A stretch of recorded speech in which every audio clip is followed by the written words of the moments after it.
July മാസത്തിൽ നമ്മുടെ Devaswom board exam നടന്നുകൊണ്ടിരിക്കുകയാണ്. അപ്പോൾ അതിൻ്റെ മാതൃഭൂമി തൊഴിൽ വാർത്ത പ്രസിദ്ധീകരിച്ചിട്ടുള്ള ദേവസ്വം പരീക്ഷാ പരിശീലനം എന്നതിനെടുത്തിട്ടുള്ള 31 ചോദ്യങ്ങളാണ് ഇതിനകത്തുള്ളത്. ഓരോ ചോദ്യങ്ങൾ എന്തൊക്കെയാണെന്ന് നോക്കാം. മയൂര സന്ദേശം എന്ന കാവ്യത്തിന് ആധാരമായി മയിലിനെ കേരളവർമ്മ വലിയ കോയിത്തമ്പുരാൻ കണ്ട ക്ഷേത്രം ഏതാണ്? അപ്പോൾ ഉത്തരം ഹരിപ്പാട് സുബ്രഹ്മണ്യ സ്വാമി ക്ഷേത്രമാണ്.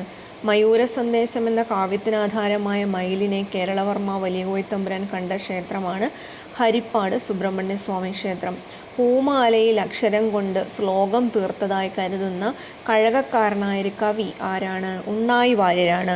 പൂമാലയിൽ അക്ഷരം കൊണ്ട് ശ്ലോകം തീർത്തതായി കരുതുന്ന കഴകക്കാരനായ കവിയാണ് ഉണ്ണായി വാര്യർ. വൈക്കം സത്യാഗ്രഹം അവസാനിച്ച വർഷം 1925 എരുമേലിയിൽ പേട്ടതുള്ളുന്ന പ്രധാനപ്പെട്ട സംഘങ്ങൾ ഏതൊക്കെയാണ്? അമ്പലപ്പുഴ ആലങ്ങാട്ട് സംഘങ്ങളാണ്. അമ്പലപ്പുഴ ആലങ്ങാട്ട് സംഘങ്ങളാണ് എരുമേലിയിൽ പേട്ടതുള്ളുന്നത്.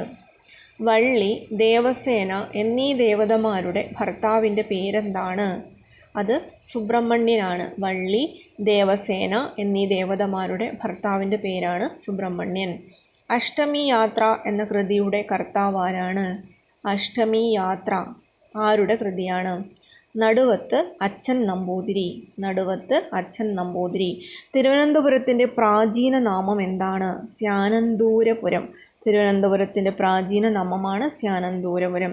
വ്യാസഭാരതം മലയാളത്തിലേക്ക് വിവർത്തനം ചെയ്ത കവി ആരാണ്? വ്യാസഭാരതം മലയാളത്തിൽ വിവർത്തനം ചെയ്തത് കുഞ്ഞിക്കുട്ടൻ തമ്പുരാനാണ്.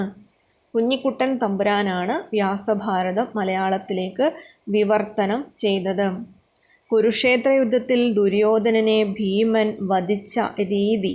കുരുക്ഷേത്ര യുദ്ധത്തിൽ ദുര്യോധനനെ ഭീമൻ വധിച്ച രീതി എങ്ങനെയാണ്?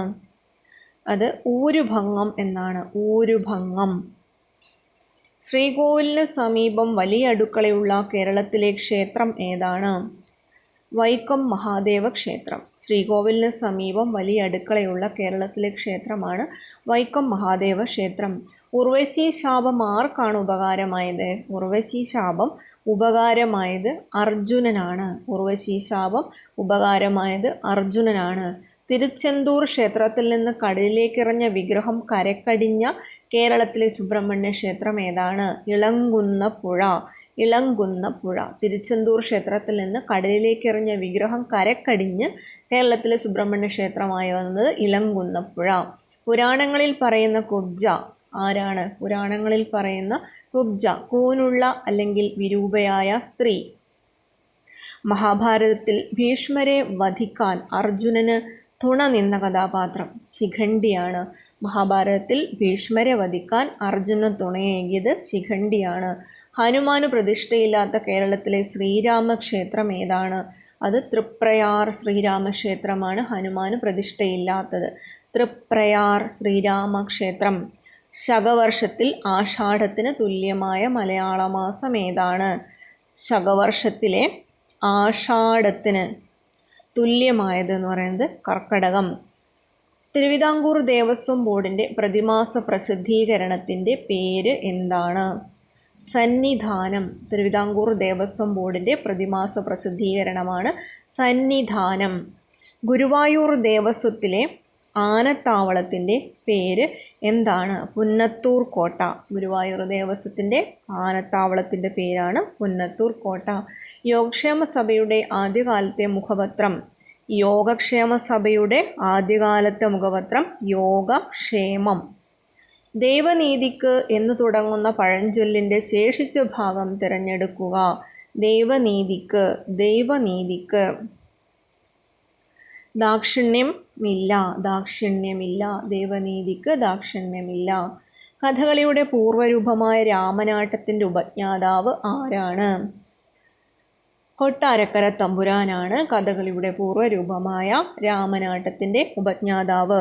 വർഷത്തിൽ 6 മാസം വീതം കറുപ്പും വെളുപ്പുമായി നിറം മാറുന്ന തമിഴ്നാട്ടിലെ ഗണപതി ക്ഷേത്രം ഏതാണ്? അത് കന്യാകുമാരി കേരളപുരം ഗണപതി ക്ഷേത്രം. കന്യാകുമാരി കേരളപുരം ഗണപതി ക്ഷേത്രമാണ് വർഷത്തിൽ 6 മാസം വീതം കറുപ്പും വെളുപ്പുമായിട്ട് നിറം മാറുന്നത്. അടുത്തത് സ്മൃതി. അറിയുന്നവൻ ആര്? സ്മൃതി അറിയുന്നവൻ. സ്മൃതി അറിയുന്നവൻ ആര്? സ്മാർത്തൻ. സ്മൃതി അറിയുന്നവൻ സ്മാർത്തൻ.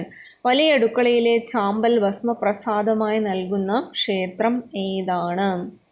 അത് വൈക്കം ശിവക്ഷേത്രമാണ്. വലിയ അടുക്കളയിലെ ചാമ്പൽ ഭസ്മം പ്രസാദമായി നൽകുന്നതാണ് വൈക്കം ശിവക്ഷേത്രം. ഗുരുവായൂർ ഏകാദശി ഏതു മാസത്തിലാണ് നടക്കുന്നത്? ഗുരുവായൂർ ഏകാദശി നടക്കുന്നത് വൃശ്ചിക മാസത്തിലാണ്.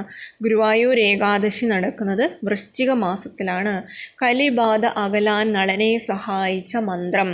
കലിബാധ അകലാൻ നളനെ സഹായിച്ച മന്ത്രം ഏതാണ്? അഷ്ടഹൃദയം എന്നാണ് പേര്. അഷ്ടഹൃദയം. ആർഷവിദ്യാ ഗുരുകുലത്തിൻ്റെ സ്ഥാപകൻ ആരാണ്? സ്വാമി ദയാനന്ദ സരസ്വതിയാണ് ആർഷവിദ്യാ ഗുരുകുലത്തിൻ്റെ സ്ഥാപകൻ. ശങ്കരധ്യാനപ്രകാരം ഗ്രഹിക്ക എന്ന കീർത്തനം ഉൾക്കൊള്ളുന്ന ശിവപുരാണം കൃതിയുടെ രചയിതാവ് ആരാണ്? കുഞ്ചൻ നമ്പ്യാരാണ്. ശങ്കരധ്യാനപ്രകാരം ഗ്രഹിക്ക എന്ന കീർത്തനം ഉൾക്കൊള്ളുന്ന ശിവപുരാണ കൃതിയുടെ രചയിതാവാണ് കുഞ്ചൻ നമ്പ്യാർ. രഥോത്സവം പതിവുള്ള കേരളത്തിലെ ക്ഷേത്രമാണ് കൽപ്പാത്തി. സൂര്യൻ്റെ തേരിൽ എത്ര കുതിരകളുണ്ട്? 7 കുതിരകളാണ്. അഗ്നിദേവനായി ചെയ്യുന്ന ബലിയാണ് അഗ്നിഹോത്രം. അഗ്നിദേവനായി ചെയ്യുന്ന ബലിയാണ് അഗ്നിഹോത്രം.